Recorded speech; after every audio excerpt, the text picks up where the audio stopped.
Je voulais aujourd'hui vous parler, donc pour l'exhortation du culte, je voulais vous parler sur la bénédiction. La bénédiction.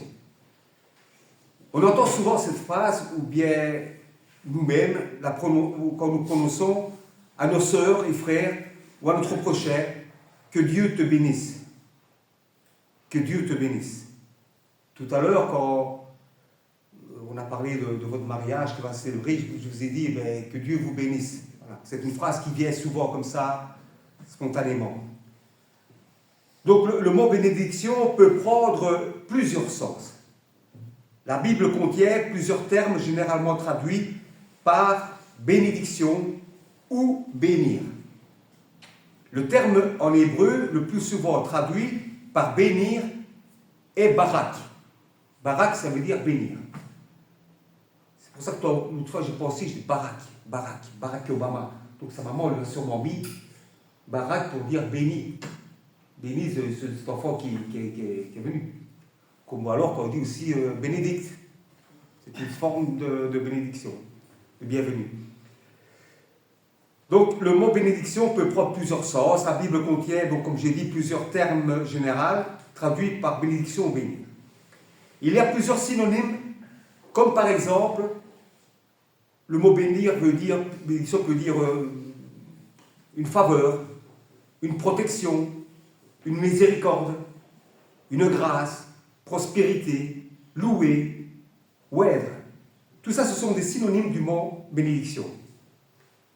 Il y a un mot qui peut remplacer le mot bénédiction d'une certaine manière, c'est le mot grâce. Je te rends grâce. C'est comme dire aussi, je te bénis. C'est une bénédiction, la grâce. La grâce. Quand Jésus dit, c'est par la grâce que vous êtes sauvés, on peut dire aussi, c'est par la bénédiction du Père que vous êtes sauvés. En Matthieu chapitre 11,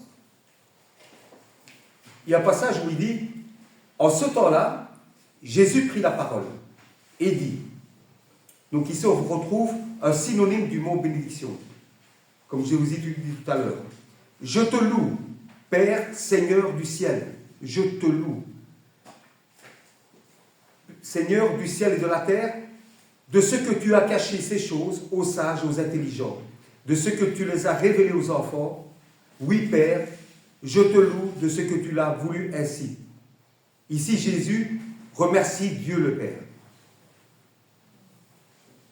En psaume 23, on peut voir aussi, tu dresses devant moi une table en face de mes adversaires. Tu huiles ma tête et ma coupe déborde. On voit ici une protection que Dieu donne à David. Quand on dit, tu huiles ma tête et ma coupe déborde. Donc ici, c'est encore une bénédiction qui reprend le mot protection. On a déjà entendu ça plusieurs fois, en tout cas, je l'ai déjà entendu plusieurs fois autour des personnes plus âgées, aussi ou des personnes, même ma mère. Donc on a déjà entendu quand un papa ou une mère dira à son enfant, je te donne ma bénédiction pour faire ceci ou pour faire cela. Ici, le sens bénédiction veut dire faveur. Je te fais cette faveur. Je t'accorde. Exemple, à une certaine époque, le père donnait sa bénédiction pour le mariage de sa fille. Genre, tu peux l'épouser, je te donne ma bénédiction. Donc ici, ça reprend, donc toujours synonyme, mais ici c'est une faveur. Sœurs et frères, nous devons comprendre que l'Évangile nous offre une bénédiction complète. Dans la Bible, le mot bénédiction est utilisé 67 fois. 53 fois dans l'Ancien Testament et 14 fois dans le Nouveau Testament. Il est employé pour la première fois en Genèse, chapitre 1, verset 22, où Dieu bénit les oiseaux et les animaux marins et les appelle à être féconds et à se multiplier sur la terre. Au verset 28, Dieu accorde la même bénédiction à Adam et Ève et leur donne en plus la domination sur toute la création.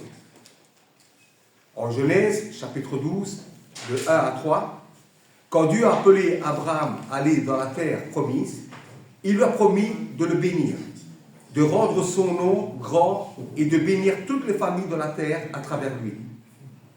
Ces bénédictions sont clairement liées au bonheur et à la prospérité, pour lui-même comme pour les autres. En Genèse chapitre 22, versets 16 et 18, Dieu bénit de nouveau Abraham et précise que cette bénédiction est due à son obéissance au commandement de Dieu. En Éphésiens chapitre 4, verset 29, les paroles bénies qui sortent de la bouche sont des paroles de sagesse. La phrase que le Seigneur te bénisse est une bénédiction tirée de la Bible, du livre des Nombres. Nombres chapitre 6, verset 24-26, qui dit « Que le Seigneur te bénisse et te garde, que le Seigneur fasse briller sur toi son visage, qu'il te prenne en grâce. » La plus grande bénédiction que nous ayons est d'avoir Dieu avec nous, qui est le donateur de tout bien. La bénédiction qui accompagne l'Évangile est une véritable bénédiction qui n'apporte aucun mal. Des bénédictions qui enrichissent nos vies.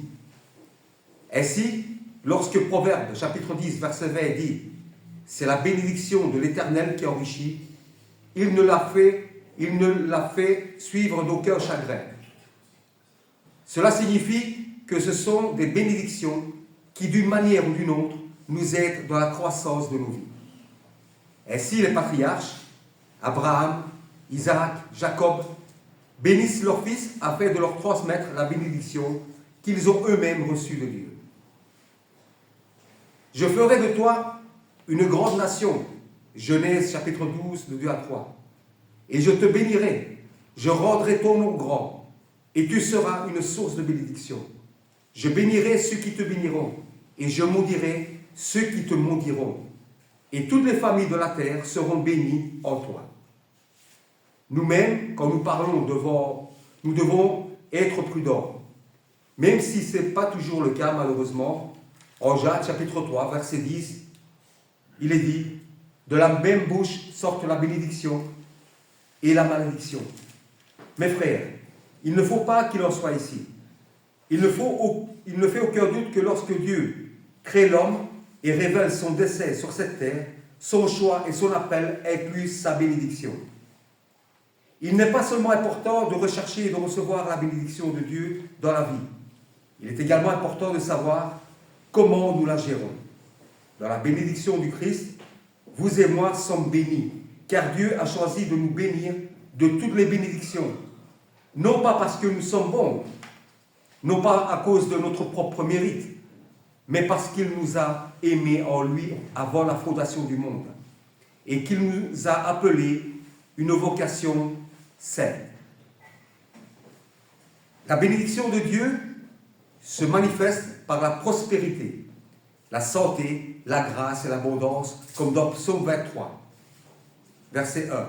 « L'Éternel est mon berger, je ne manquerai de rien. » D'autres passages mettent l'accent sur la bénédiction liée à l'obéissance, à la confiance en Dieu, ou encore le fait de bénir les autres, comme dans Proverbe chapitre 10, verset 22. C'est la bénédiction de l'Éternel qui enrichit. S'il y a un mot qui peut remplacer le mot bénédiction d'une certaine manière, comme je vous l'ai dit tout à l'heure, c'est toujours ce mot grâce. En Matthieu chapitre 25, verset 34, « Il mettra les brebis à sa droite et les boucs à sa gauche. Alors le roi dira à ceux qui seront à sa droite, « Venez, vous qui êtes bénis de mon Père, prenez possession du royaume qui vous a été préparé dès la fondation du monde. » Ici, Jésus fait la distinction entre les individus. Jésus se compare à un berger qui sépare les brebis des boucs qui pèsent dans le même pâturage. Les brebis reçoivent la place d'honneur et héritent du royaume de Dieu. Jésus appelle les brebis ceux qui sont bénis de mon Père. 2 Corinthiens chapitre 9, verset 8. « Et Dieu peut vous combler de toutes sortes de grâces, afin que, possédant toujours en toutes choses de quoi satisfaire à tous vos besoins, vous ayez encore en abondance pour toute bonne œuvre. » Encore ici, un exemple de bénédiction. Luc chapitre 1, verset 41. Dès qu'Élisabeth entendit la salutation de Marie, son enfant tressaillit dans son sein, et elle fut remplie du Saint-Esprit. Et elle s'écria d'une voix forte, « Tu es bénie entre les femmes, et le fruit de ton sein est béni. Comment m'est-il accordé que la mère de mon Seigneur vienne auprès de moi ?» Éphésiens chapitre 1, verset 3. Béni soit le Dieu et Père de notre Seigneur Jésus-Christ, qui nous a bénis de toute bénédiction spirituelle dans les lieux célestes en Christ. Cette phrase exprime une louange à Dieu, qui par Jésus-Christ accorde aux croyants une multitude de bénédictions spirituelles dans le domaine céleste. Ces bénédictions sont spirituelles, acquises par la foi en Christ, et non matérielles. Dans ce verset, la phrase « béni soit Dieu ». Le sens béni ne veut pas dire protection à Dieu, car Dieu n'a pas besoin de notre protection. Ici, le mot béni de louange, autrement dit, nous louons, nous remercions Dieu, comme je vous ai dit au début. Chapitre 1, en Pierre, versets 3 et 9. Pardon, 1 Pierre, chapitre 3 et verset 9. Ne rendez point mal pour mal, ni injure pour injure.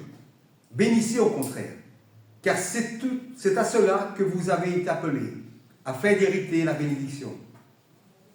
La loi du talion, c'est fini. Rendre le mal pour le mal.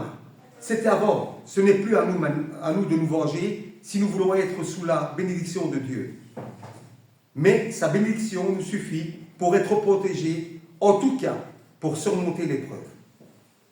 Romains chapitre 12, verset 19, il est dit « Laissez, car il est écrit, à moi la vengeance, à moi la rétribution, dit le Seigneur. » Ce passage enseigne de ne pas se venger soi-même, mais de laisser Dieu agir.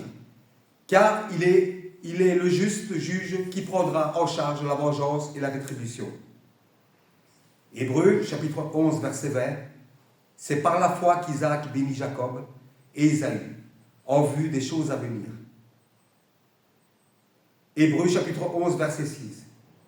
Or, sans la foi, il est impossible de lui être agréable, car il faut que celui qui s'approche de Dieu croit que Dieu existe, et qu'il est le rémunérateur de ceux qui le cherchent. La bénédiction est présente pour tous, mais il y a une condition pour avoir accès. C'est comme un coffre-fort. Il faut un code, et ce code, c'est la foi en Dieu, par son Fils, et notre frère Jésus-Christ. Nous ne devons pas oublier que pour avoir ce code, il a fallu un sacrifice, et c'est notre Seigneur qui est venu dans ce bas monde pour nous l'offrir par son sacrifice. Actes chapitre 3, verset 26. C'est pour vous d'abord que Dieu a fait surgir son serviteur Jésus, et il l'a envoyé pour vous bénir en détournant chacun de vous de ses mauvaises actions. Il y a aussi une bénédiction que nous ne devons pas oublier de demander à Dieu, et qui est l'une des plus importantes. C'est la bénédiction du pain et du vin qui représente le corps et le sang du Christ, sacrifié sur la croix pour nous. Psaume 68, verset 20. Béni soit le Seigneur chaque jour. Quand on nous accable, Dieu nous délivre. Et enfin, pour terminer, chaque jour que Dieu fait, nous sommes enveloppés par sa grâce, par son amour, par sa miséricorde, par sa protection, en d'autres termes, par sa bénédiction. Louons le Seigneur au siècle des siècles. Amen.